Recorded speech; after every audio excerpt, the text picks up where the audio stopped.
kati ya matukio ambayo watu wanakumbuka kwa muda mrefu ni simu ambayo ilipigwa mwaka 1982. Hii ni simu gani? Twende pamoja na Citizen Media ili uweze kujua ni simu ya aina gani. Kwa muda mrefu baada ya Tanzania kujiunga kwenye nchi za ujamaa, basi Kenya na Tanzania walikuwa katika mgogoro ambao ulifanya nchi hizo zishindwe kuwasiliana. Na baada ya muda mrefu ilipofika mwaka 1982, Mwalimu Julius Kambarage Nyerere alipokea simu kutoka nchini Kenya kwa rais wa kipindi hicho anajulikana kwa jina la Arap Moi. Simu hiyo ilikuwa inahusiana na nini?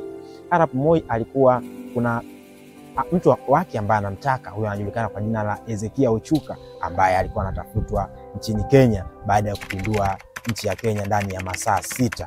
Na Mwalimu Nyerere naye akamwambia kwamba kuna watu wake anawataka ambao wamekimbia kutoka nchini Tanzania na kukimbilia nchini Kenya. Ni akina nani? Hawa ni akina Rugangila na wenzako ambao walionekana kuwa ni tishio katika amani ya nchi ya Tanzania. Basi bwana, Arap Moi na Mwalimu Julius Kambarage Nyerere walikubaliana kufanya upekuzi ama kuwatafuta hawa watu ili waweze kubadilishana. Basi katika huo mwaka upekuzi ulifanyika ndani ya Tanzania na kwa Kenya, na ndani ya muda huo wote wakakamatwa watu na wakaenda kubadilishana pale kwenye boda ya Arusha. Kwa hiyo Ezekia Ochuka akapelekwa nchini Kenya kwa ajili ya adhabu. Ungana na Citizen Media ili kuipata simulizi hii yote full. Usisahau kusubscribe kwenye channel ya YouTube, maana huko ndiko tutakapoirusha hii simulizi.